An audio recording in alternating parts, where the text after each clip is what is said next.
प्यारे विद्यार्थियों एवं मित्रों, जैसा हम सबको पता है कि शिक्षा को मानव क्षमता को प्राप्त करने एवं कुशल समाज व राष्ट्रीय विकास को बढ़ावा देने के लिए एक मूलभूत आवश्यकता है।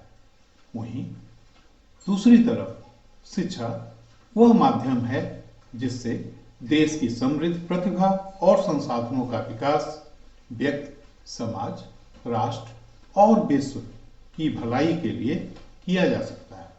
दोस्तों, राष्ट्रीय शिक्षा नीति 2020 21वीं सदी की पहली हमारी ऐसी शिक्षा नीति है जिसका लक्ष्य हमारे देश के विकास की हर आवश्यकता को पूर्ण करना है। यह नीति सही शब्दों में वास्तव में भारत की शिक्षा नीति है जिसका हमारी आवश्यकताओं और संसाधनों को ध्यान में रखकर बनाया गया है। शिक्षक के रूप में हमारे सभी विद्यार्थियों, शिक्षकों, अभिभावकों से यह आग्रह है कि आप सब राष्ट्रीय शिक्षा नीति 2020 को एक बार पढ़ने की कोशिश जरूर करें। समाज के लिए अपना एक कर्तव्य समझते हुए हमारा संस्थान गत 28 जनवरी 2021 को संस्थान के ट्रेनिंग एंड प्लेसमेंट विभाग के द्वारा संस्थान निदेशक डॉक्टर प्रोफेसर शैलेंद्र जैन की अध्यक्षता में एक परिचर्चा का आयोजन किया गया और इस परिचर्चा के शुभारंभ का कुछ अंश यहाँ हम प्रस्तुत आप सबके लिए कर रहे हैं। और आइए हमारे साथ इस परिचर्चा के शुभारंभ सत्र के प्रतिभागी बने। धन्यवाद। So the world today is going through some very massive changes in the knowledge landscape. Globally, millions of traditional jobs are going to get replaced by jobs which require new kind of skill set and mindset. Question before all of us as a country is that when we look back to India 2 decades from now, will we be the country that sets an example for the world by maximizing its young talent and resources for the good of society and the world? Or we became a country of most unemployed youth and failed society which lost an opportunity of achieving excellence? I believe National Education Policy 2020 is an important step towards the brighter vision of it. To give you a background, it is the third big education reform in our country. The prior one being educational policies of 1968 and 1986. But what makes this unique is that this is the first education policy of independent India, which is very student choice centric and not teaching centric. It was being worked upon from the last 5 years, and almost 1.2 lakh suggestions from the public which were taken for this policy have also been inculcated in this. To give you a data and ambition comparison, our current gross enrollment ratio from primary schools is just 56.5% for classes 11th and 12th. Now that have been aimed to reach at 100% in this policy. For higher education, it is as low as 26.3% currently, which is aimed to get at 50% in this policy. This can give you a very good sense of the potential impact this policy can have in the area of basic education if implemented properly. So the most significant reforms in this policy are in the fields of school education, higher education, and language of teaching. However, in today's discussion, our main focus will be on the higher education side of things. So being said that, now I welcome you all to this discussion on New Education Policy 2020, which was planned by the Slight family as its responsibility towards society. And the session has been planned in 2 parts. The first one will constitute discussions between various practitioners working directly in the education industry. And the second session is a discussion among thought leaders of the region. So I wish you a very healthy and productive discussion today. I hope we all learn something from this. Thank you, Prasad. Now, we know that education is not the learning of facts, but the training of the mind to think. This was said by the great Albert Einstein. Respected Director Slight, our invited speaker, invited thought leaders, Professor R.P. Tiwari, Vice Chancellor, Central University, Punjab, Sri Atul Kothari, Sir, National Secretary, SSUN, New Delhi, Professor Bhuta Singh sir, Bhuta Singh Sidhu sir, Vice Chancellor, MRSPTU Bhatinda, Professor Lalit Kumar Awasthi sir, Director NIT Jalandhar, Professor Rajiv K. Kapoor sir, Professor Delhi Technological University Delhi, Mr. Atul Tiwari, he will also join soon as a global head L&T Bangalore, Karnataka, and others. Mr. Nikhil Kaushik, he is the very famous industrialist and corporate trainer. He will also join in between the session. Madam Professor R.R. Bhargava, ex-professor, Department of Mathematics, IIT Roorkee, Dean Academic, HODs, my fellow colleague, faculty member of different institutions, member of SSUL, guest, our PhD, PG, and UG students. Although we got about 150 registration, I think they will join very soon. The session will go up to 6:30. On behalf of Slide Family, I extend you all a warm welcome and good afternoon, one and all. Thought leadership is the ability to aggregate flowers around ideas, educate, influence, and inspire through their high-order think capacities. We have one such thinker among us, Sri Atul Kothari ji, National Secretary, SSVN, Shiksha Sanskriti, Uthan Nyas, New Delhi. And for more detail to introduce Sri Kothari ji, I would request my friend Dr. S.K. Misra ji, Registrar NIT Jalandhar, to introduce detail about Kothari ji. मुझे जिम्मेवारी दी गई है कि मैं माननीय श्री अतुल भाई कोठारी जी का परिचय कराऊं। तो जैसा कि मिश्रा जी ने बताया कि शिक्षा संस्कृति उत्थान न्यास नई दिल्ली के राष्ट्रीय सचिव हैं श्री अतुल कोठारी भाई जी, जिन्होंने शिक्षा जगत में बहुत उपलब्धियां प्राप्त की हैं। शिक्षा के क्षेत्र में विभिन्न विशेषज्ञ के रूप में विभिन्न विश्वविद्यालयों और शैक्षिक संस्थानों से जुड़े हुए हैं। आप हिमाचल प्रदेश स्कूल बोर्ड के सदस्य हैं। आप शिक्षा स्वास्थ्य न्यास एवं दक्षिणा फाउंडेशन के संस्थापक भी हैं। आपके पास चरित्र निर्माण एवं व्यक्तित्व विकास के लिए पाठ्यक्रम बनाने के समिति के सदस्य के रूप में कार्य किया हुआ है। इसके साथ ही माननीय अतुल भाई कोठारी जी ने लेखन के क्षेत्र में उनकी कई पुस्तकें प्रकाशित हो चुकी हैं, जैसे शिक्षा राष्ट्रीय संकल्पना, शिक्षा में नए विकल्प का प्रारूप, शिक्षा की स्वायत्तता, उच्च शिक्षा भारतीय दृष्टि। इसी तरह शिक्षा उत्थान त्रिमासिक पत्रिका एवं मासिक ई पत्रिका के संपादक भी हैं। आप विभिन्न प्लेटफॉर्म पर जैसे अमेरिका में प्रवास में विश्व धर्म सम्मेलन को भी संबोधित किया है। आप विश्व हिंदी दिवस कार्यक्रम के मुख्य अतिथि भी रहे हैं, जो कि वो 2016 में मॉरिशस में ऑर्गेनाइज हुआ था। जो राष्ट्रीय शिक्षा नीति 2020 आई है, उसमें आपका बहुत बड़ा अहम योगदान है। तो मैं इसी के साथ माननीय श्री अतुल भाई कोठारी जी को आमंत्रित करना चाहूंगा। तो आपका स्वागत है।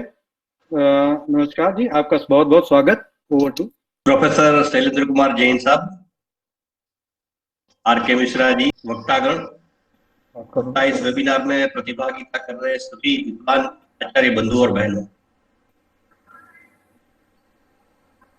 मेरा विषय आज का ऐसा है कि मुझे अंत में बोलना चाहिए था, लेकिन मैं दूसरा एक कार्यक्रम होने के कारण पहले बोल रहा हूँ, क्षमा चाहता हूँ आपसे। 29 जुलाई को राष्ट्रीय शिक्षा नीति घोषित हो गई हमारी, और इस शिक्षा नीति के चारों ओर प्रशंसा हो रही है। किसी विरोधी को भी विरोध करने का अवसर इसमें नहीं मिला है। बहुत इस शिक्षा नीति की जो प्रमुख विशेषता है, वो पहली बात ये कि भारत केंद्रित, भारत सेंट्रिक पॉलिसी है। शिक्षा नीति का जो ड्राफ्ट है, उसमें 8वें पृष्ठ पर आप पढ़ेंगे तो इस पॉलिसी का विजन संक्षिप्त में 8-10 लाइन में बताया गया है।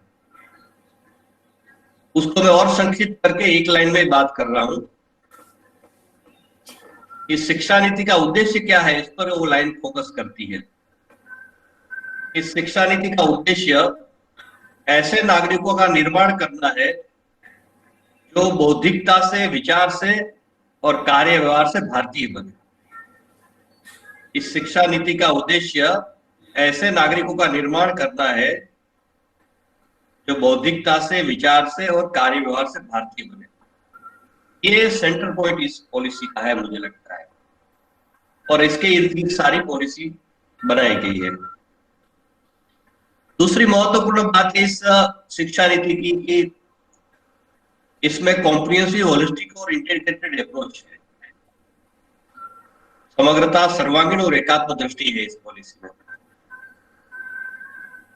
वो आप स्ट्रक्चर लेवल पर देखेंगे, वो आप सिलेबस, करिकुलम लेवल पर देखेंगे, एग्जामिनेशन लेवल पर देखेंगे, पेडागोजी लेवल पर देखेंगे, सभी दृष्टिकोण से आप देखेंगे तो ध्यान में आएगा कि इसमें सभी स्तर पर होलिस्टिक अप्रोच की बात कही गई है। ये जो समग्रता की दृष्टि है वही भारतीय दृष्टि है। अभी हमको हर बात को टुकड़ों टुकड़ों पे, शॉर्ट पार्टली सोचने की आदत हो गई है पिछले 150 इयर्स की ये जो एजुकेशन पॉलिसी का। इसलिए जो इस पॉलिसी की सबसे बड़ी चुनौती है कि होलिस्टिक अप्रोच को कैसे लाना, ये एक बड़ी चैलेंज है। पॉलिसी पर तो सारे विद्वान बोलेंगे, लेकिन मैं इसकी इम्प्लीमेंटेशन पर ही बात करूंगा। इसलिए हम लोगों ने देश भर में पॉलिसी डिक्लेयर होने के बाद about 200, more than 200 webinar, seminar, संगोष्ठियां आयोजित की है। तो हमने शुरू में पहले एजुकेशन पॉलिसी के अवेयरनेस के लिए वेबिनार किए। फिर सेकंड राउंड में हमने higher education, school education, education policy and भारतीय भाषाएं, एजुकेशन पॉलिसी एंड भारतीय ज्ञान परंपराएं, education policy and skill development, vocational education आदि विषय पर किए।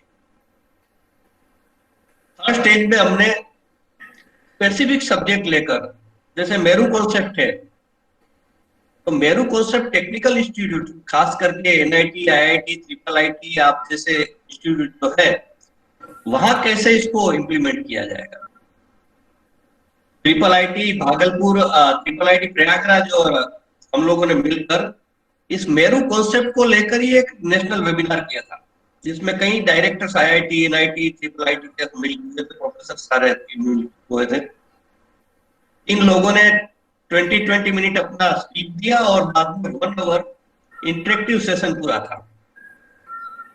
तो मुझे लगता है कि ये सिस्टम वेबिनार्स में भी इसको हमने लाना चाहिए कि इंटरेक्टिव ज्यादा हो। कई विद्वान प्रोफेसर, डायरेक्टर्स, वाइस चांसलर होते हैं, तो वो सिर्फ क्वेश्चन आंसर नहीं करेंगे, वो अपना भी व्यू रखेंगे। मुझे लगता है इंटरेक्टिव सेशन होना चाहिए। आज भी शायद इस प्रकार होगा। तो इस प्रकार वेबिनार, सीरीज ऑफ वेबिनार हमने किए, और इस पर हमने एक हमारे लेवल पर, एक नेशनल लेवल पर हमने इम्प्लीमेंट कमेटी भी बनाई है। स्टेट लेवल पर भी हमारी सारी टास्क फोर्स बन रही है,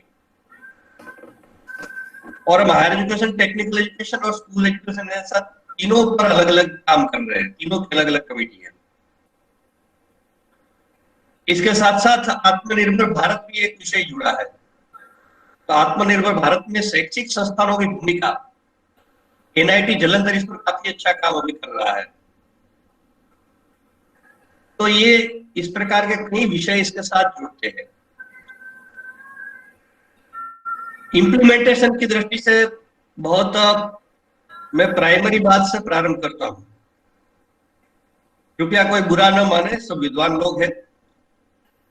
मेरा अनुभव यह है कि एजुकेशन पॉलिसी पर 2015 से हम लोग काम कर रहे हैं। कई यूनिवर्सिटी, कई बड़े बड़े संस्थान में जाने का अवसर मिलता है, तो अनुभव आता है कि बहुत बड़े बड़े लोगों ने भी पॉलिसी का स्टडी नहीं किया होता है। तो मेरा पहला निवेदन यह है कि यहाँ आए विद्वानों ने तो अध्ययन किया ही होगा, स्टडी किया ही होगा, लेकिन क्या हमारे इंस्टीट्यूट के, हमारे यूनिवर्सिटी के, हमारे कॉलेज हो तो कॉलेज के सारे प्रोफेसर्स ने इसका स्टडी कर लिया क्या? मुझे लगता है कि ये पहली बात इस वेबिनार के बाद अपने अपने संस्थान में हमने विचार करना चाहिए, ध्यान देना चाहिए। मैं 3 दिन पहले एक यूनिवर्सिटी में गया था, तो मैंने डिस्कशन किया काफी बार, तो अनुभव आया वो तो प्रत्यक्ष था, ऑफलाइन था, ऑनलाइन नहीं था। इसलिए तो उन लोगों ने प्लान किया कि 4 दिवस में हम सारे प्रोफेसर इनका स्टडी कर लेंगे बाद में। तो जब तक स्टडी नहीं करेंगे, अध्ययन नहीं करेंगे, तब तक इम्प्लीमेंटेशन की बात कहां से आएगी। तो पहली बात ये करनी चाहिए, इस पर अपने अपने संस्थानों में प्रयास करने चाहिए। सेकंड, स्टूडेंट्स का और पेरेंट्स का भी पार्टिसिपेशन इंपॉर्टेंट है बहुत, इसलिए पेरेंट्स को भी ऐसे वेबिनार सेमिनार में हमने इन्वॉल्व करना चाहिए। और स्टूडेंट्स के लिए कुछ हम कंपटीशन आयोजित कर सकते हैं क्या, एजुकेशन पॉलिसी पर निबंध प्रतियोगिता कर सकते हैं। सामान्य छोटे स्टूडेंट्स हैं तो उनके लिए जनरल नॉलेज टेस्ट टाइप का ऑब्जेक्टिव टाइप क्वेश्चन निकालकर कंपटीशन कर सकते हैं। तो इस प्रकार के विभिन्न प्रकार के कंपटीशन आयोजित कर सकते हैं छात्रों के लिए क्या। तो ये एक दूसरा प्रकार हो जाएगा। तीसरी बात मैंने जैसे कहा कि विभिन्न प्रकार से वेबिनार, सीरीज ऑफ वेबिनार आयोजित करना और इसको लोअर लेवल पर जाना स्लोली। एक कॉलेज लेवल पर भी वेबिनार होना चाहिए, सेमिनार होना चाहिए, एक स्कूल लेवल पर भी होना चाहिए, क्योंकि ये सब पार्टिसिपेशन का अलग अलग सिस्टम है कि जब तक टीचर, स्टूडेंट्स, पेरेंट्स का पार्टिसिपेशन नहीं होगा तब तक इम्प्लीमेंटेशन बहुत मुश्किल है। और फिर उनको सुनना भी चाहिए कि उनको क्या प्रॉब्लम लग रहा है इम्प्लीमेंटेशन में, और फिर इनको गाइड करना है। तो ये सेकंड राउंड में इस प्रकार के वेबिनार, सेमिनार, संगोष्ठियां, इंटरेक्टिव वर्कशॉप, इसका प्लान हर इंस्टीट्यूशन में होना चाहिए। और थर्ड है प्रत्यक्ष इंप्लीमेंटेशन की जो बात है, क्योंकि इस पॉलिसी में बहुत सारे नए सब्जेक्ट है, बहुत नए विषय है, इसलिए लोगों को कठिन लग रहा है कई बार। जैसे मैंने कहा कि मेरू कॉन्सेप्ट है तो बिल्कुल नया है, मल्टीपल एग्जिट एंट्री की बात है, यानी बैंक ऑफ क्रेडिट की बात है, एकेडमिक बैंक ऑफ क्रेडिट की बात है। तो ऐसे बहुत सारे नए विषय हैं, तो उसको इम्प्लीमेंट करना ये थोड़ा कठिन तो लगेगा ही लोगों को। तो एक step by step time plan करना चाहिए। एकदम एक साथ सब इम्प्लीमेंट की बात करेंगे तो लोग कहेंगे ये मुश्किल होगा, नहीं होगा हमसे। लेकिन स्टेप बाय स्टेप जाएंगे तो लोग कर पाएंगे। लोगों को इजीली, स्मूथली करने का एक अवसर मिलना चाहिए, इसका स्टेप बाय स्टेप प्लानिंग करना चाहिए। जैसे एक हमारे मित्र है, IIT में प्रोफेसर है, तो उन्होंने कहा कि भाषा की बात है इसमें कि हायर लेवल पर भी बाइलिंगुअल दोनों भाषा में सिलेबस वगैरह लाने हैं। एकदम तो नहीं आ जाएंगे, आज तो नहीं है। तो उन्होंने कहा हमने कम से कम टीचिंग में बाइलिंगुअल काम कर शुरू कर दिया। तो ये फर्स्ट स्टेप हो गया। सेकंड स्टेप हो गया, मैंने कहा कि नेक्स्ट ईयर हम बच्चों को आंसर शीट में दोनों लैंग्वेज का ऑप्शन दें। एग्जाम्पल के लिए पंजाब है तो इंग्लिश में भी आप लिख सकते हैं, पंजाबी या हिंदी में भी आप लिख सकते हैं। ये सेकंड स्टेप हो गया। तब तक हम लगभग 1 साल 1.5 साल समय मिलेगा, तो अपनी अपनी भाषाओं में भी वहां के लोकल लैंग्वेज में भी सिलेबस तैयार करने का, करिकुलम तैयार करने का हमको समय मिल जाएगा, फिर वो करें हम। तो ऐसे हर विषय का स्टेप बाय स्टेप प्लानिंग जैसे करेंगे तो लोगों को कठिन नहीं लगेगा, हार्ड नहीं लगेगा। मैं हमेशा कहता हूँ सेकंड फ्लोर पर जाना है तो जंप लगा कर नहीं जा सकते, एक एक स्टेप ही चढ़ना पड़ेगा।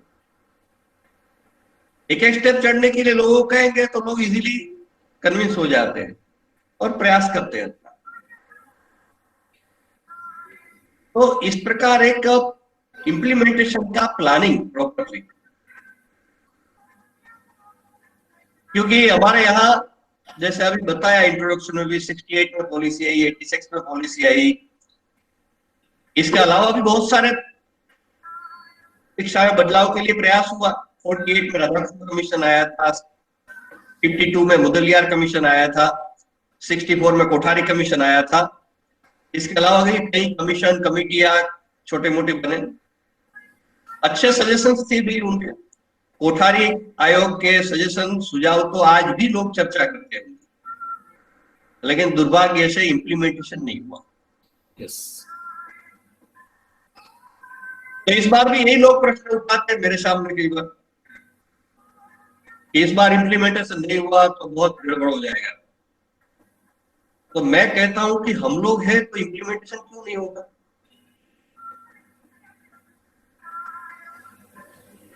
इम्प्लीमेंटेशन होगा ही। ये आत्मविश्वास लोगों में जगाने की आवश्यकता है और इसके लिए काम करने की आवश्यकता है। जब कोई एक इंस्टीट्यूशन में हो जाएगा प्रॉपर इम्प्लीमेंटेशन, तो आसपास के सब लोग देखेंगे कि हाँ वहां होता है, हम भी करेंगे, क्यों नहीं होगा?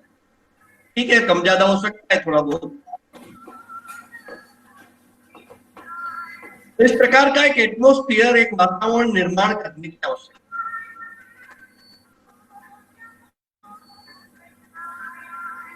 और सारी पॉलिसी का आधार है वो टीचर्स, इम्प्लीमेंटेशन का आधार है वो टीचर्स, प्रोफेसर, आचार्य, जो भी कहिए आप शब्द। अगर सरकार कुछ भी कर ले, लेकिन अगर शिक्षक तैयार नहीं होगा तो कुछ नहीं होगा। मुझे मालूम है, 2 स्टेट का एग्जांपल है मेरे पास कि बिफोर 15 इयर्स वहां वैदिक मैथमेटिक्स उन्होंने स्कूल लेवल पर इंट्रोड्यूस किया कुछ मात्रा में, लेकिन आज तक वहां वैदिक मैथ्स पढ़ाया नहीं गया, क्योंकि वहां के टीचर्स को लगता था कि नई झंझट कहां से आ गई, हमको सीखना पड़ेगा। तो नहीं हुआ। और सरकार नहीं चाहती और टीचिंग कम्युनिटी चाहती है तो सब कुछ हो सकता है। तो अभी तो सरकार तो चाह ही रही है, सरकार ने पॉलिसी बनाई है हमारे लिए, पहली बार ऐसी अच्छी पॉलिसी आ गई है। तो जो जमीन पर बेसिक जहां है वहां एटमॉस्फेयर क्रिएट करना और वहां ये काम करने की आवश्यकता है। इम्प्लीमेंटेशन में बहुत लोगों की भूमिका है। कई बार हमारा देश का एक दुर्भाग्य है कि मैं कल ही भोपाल में एक सेमिनार में था, तो मैंने डिस्कशन किया, क्योंकि ऑफलाइन थे सब, इसलिए मैंने कहा इम्प्लीमेंटेशन में किसका रोल है? तो पहले व्यक्ति ने कहा कि गवर्नमेंट का रोल है। मैंने कहा बहुत अच्छा।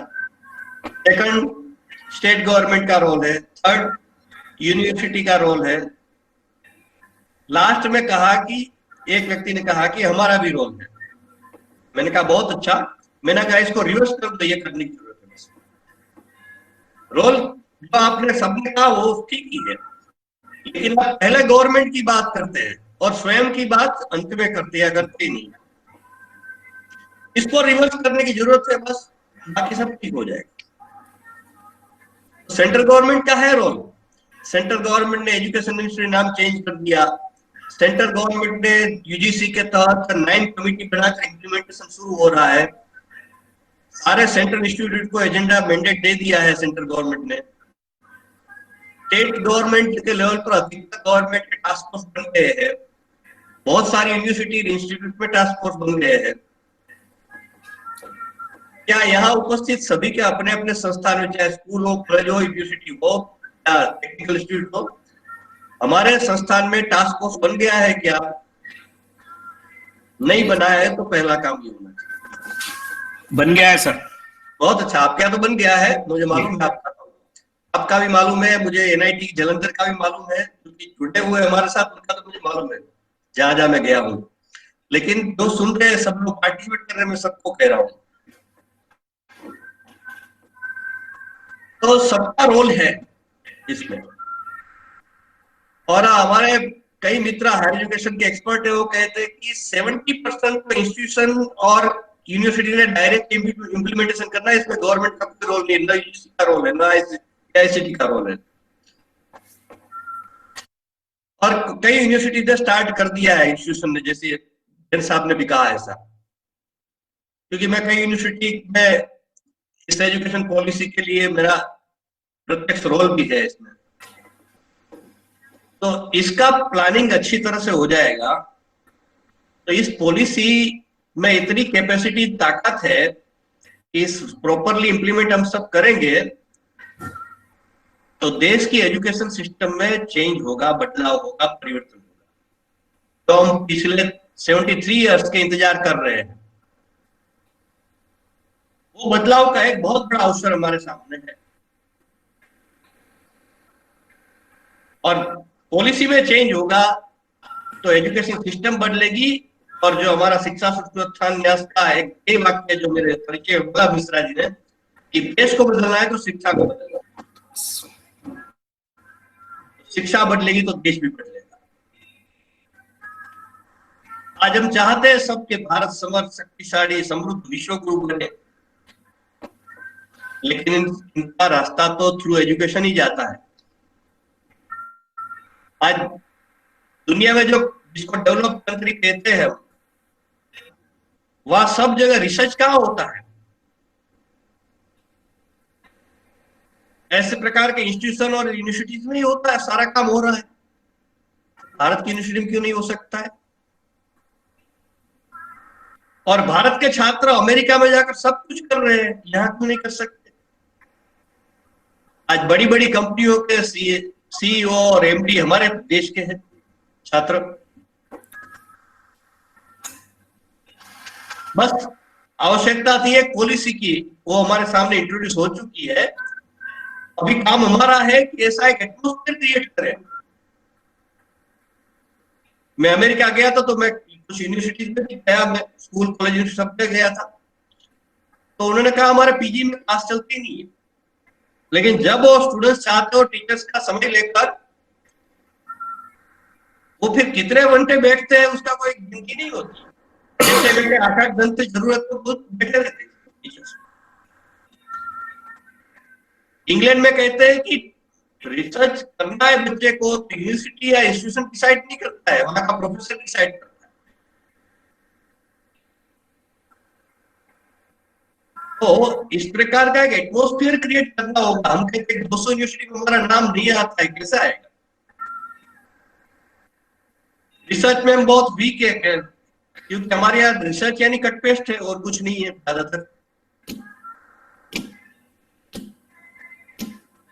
तो इस प्रकार का एक वातावरण निर्माण करना, इस प्रकार का एक एटमॉस्फेयर निर्माण करने का एक बहुत अच्छा अवसर हम सबको मिला है। इस पॉलिसी को इम्प्लीमेंट करना चैलेंज तो है, लेकिन जहां चैलेंज होती है वहां अपॉर्चुनिटी भी होती है। चुनौती को अवसर में बदलना, यही मनुष्य जीवन की सार्थकता है। तो इस दृष्टि से इस पॉलिसी ने एक बहुत बड़ा अवसर हम सबको दिया है। अवसर बार बार नहीं आता है मित्रों। इस अवसर को बुलाने में सबसे बड़ा योगदान हम शिक्षा जगत के लोगों का है। और बहुत आनंद की बात है, इस बार इस प्रकार की एक्सरसाइज काफी शुरू हो गई देश में। इस प्रकार की एक्सरसाइज को गति देना और प्रॉपरली इम्प्लीमेंटेशन स्टेज में हर संस्थान आ जाए, इसका एक टाइम बाउंड प्लानिंग करना, ये करने से जो हमारी इच्छा है, जो हमारी महत्वाकांक्षा है, जो हमारा विजन है, जो देश का विजन है, इसको प्राप्त करने में हम सफल हो गए। ऐसे विश्वास के साथ इस शिक्षा नीति और इसके इम्प्लीमेंटेशन के दृष्टिकोण से हम सब विचार करें, ऐसी आप सबसे विनम्र प्रार्थना करके मेरी वाणी को विराम देता हूं।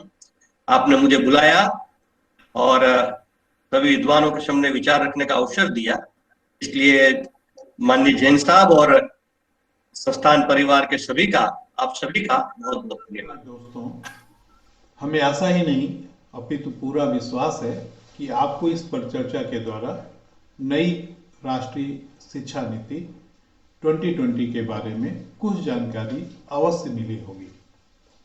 आप इस बात से भी सहमत होंगे कि शिक्षा व्यवस्था में किए जा रहे बदलावों के केंद्र में सबसे महत्वपूर्ण कड़ी जो है वो एक शिक्षक की है और एक अच्छी शिक्षा नीति को लागू करने में एक शिक्षक का योगदान बहुत ही महत्वपूर्ण होगा, क्योंकि शिक्षक ही तो हैं जो हमारी अगली पीढ़ी को सही मायने में आकार देते हैं। अतः हमारा एक बार पुनः अपने सभी व्यूअर्स, विद्यार्थियों, मित्रों, शिक्षकों से अनुरोध है कि आप अधिक से अधिक लोगों तक इस वीडियो को शेयर करें या हमारी बातों को पहुंचाने की कृपा करें। आपको ऐसे और एपिसोड के बारे में अविलंब हमारे साथ आप जुड़ सकें, इसके लिए RKM क्रिएशन को सब्सक्राइब जरूर करें। धन्यवाद। नमस्कार।